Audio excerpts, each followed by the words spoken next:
Somebody got a haircut. 3, 2, 1, go.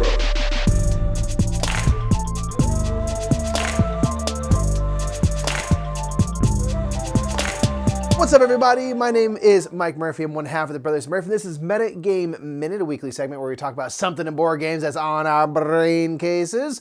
Today, I want to talk about public objectives in games versus secret objectives in games, and do we like both of them?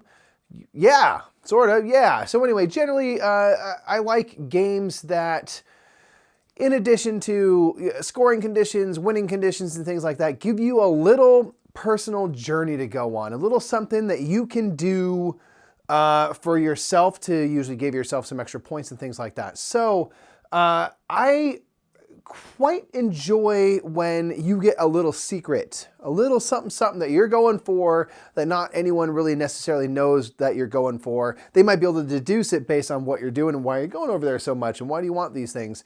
But I really also kind of appreciate sometimes when games have public goals. So everybody knows there's these 3 extra ways you can score at the end of the game, and you're kind of building up and trying to like watch your opponent over there and race them to the finish line to be the kind of champion. So one game that I really appreciate that does both of these things is Suburbia. Suburbia gives you a couple of public objectives. You know some things you're going for, and they have little challenges and things that came with the Suburbia Inc. Expansion as well. And then you each get little private goals as well, which the fun thing is sometimes they conflict directly with the public goals. Sometimes they're going to kind of work together, or sometimes you're going to have to achieve that public goal in a specific way so that you can kind of like make a little wide turn to make sure you hit that secret objective as well to get some bonus points. Now, one thing that I don't, with the little caveat with this is I like secret objectives, but I don't want the secret objectives to be too big, where they can swing the game in too big of a way, because I want to be able to try to outwit and outfox my opponent, and I want to know kind of how to do that. You know, if there's a secret objective that accounts for 50% of your points, like unless the game is built toward trying to deduce what each other's doing, I don't know if I'd really like that. But if it's something that can make the difference in a game just slightly and give you an edge, that's something I like. So again, with Suburbia, you might get 10 points, you might get 5 or 15, depending on those secret objectives. You might get 2 or 3 of them between your secret and public objectives. So it's not going to make the game because you've kind of accumulated 100-ish points throughout the game itself, but it can give you that final push, especially if you beat out one of your opponents for one of those public objectives. So that's something I really do appreciate.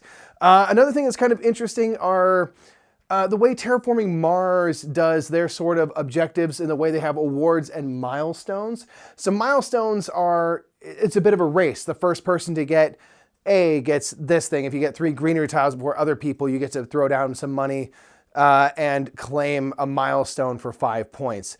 And then you have the flip side with the awards, which is something that I didn't always appreciate, mostly because I play Terraforming Mars 2-player. But the awards are something that I really do like now, and it makes for a really compelling piece of the game. Especially because if I'm halfway through the game, say, and I've been building into a certain direction with like a lot of heat, for instance, I might fund the heat award. But the cool thing is, it's not a guarantee of victory. I may fund the award, and meanwhile, you know, someone comes around and snakes that award because they saw like, oh, Mike funded this thing. I think I can get myself a lot of heat. I'm going to make that now my new objective in this game. So that's even cooler because at the start of the game, you don't even quite know which objectives are going to happen, and you get to decide which ones come into play because there's only 3 of the various options that you will be able to choose. So that's something that's even more interesting, that I may use some of my hard-earned cash to fund an award that eventually yields me no benefit. So anyway, that's just a couple thoughts on public objectives versus secret objectives. There's a lot of games that give you like a little side thing that only you know about. So put some of your favorite games that have secret objectives in the comments below, because I want to get a good list of these things going to hopefully remember and then peruse in the future.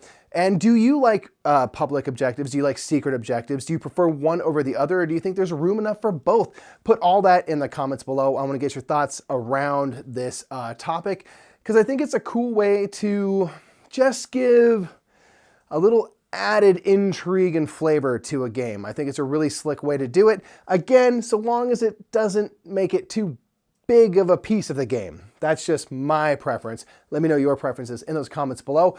While you're at it, be sure to give this video a thumbs up or a thumbs down, depending on how you're feeling about it. And if you don't mind, give this video a share so we can get the discussion going all around that internet. Until next time, everyone, I've been Mike Murphy.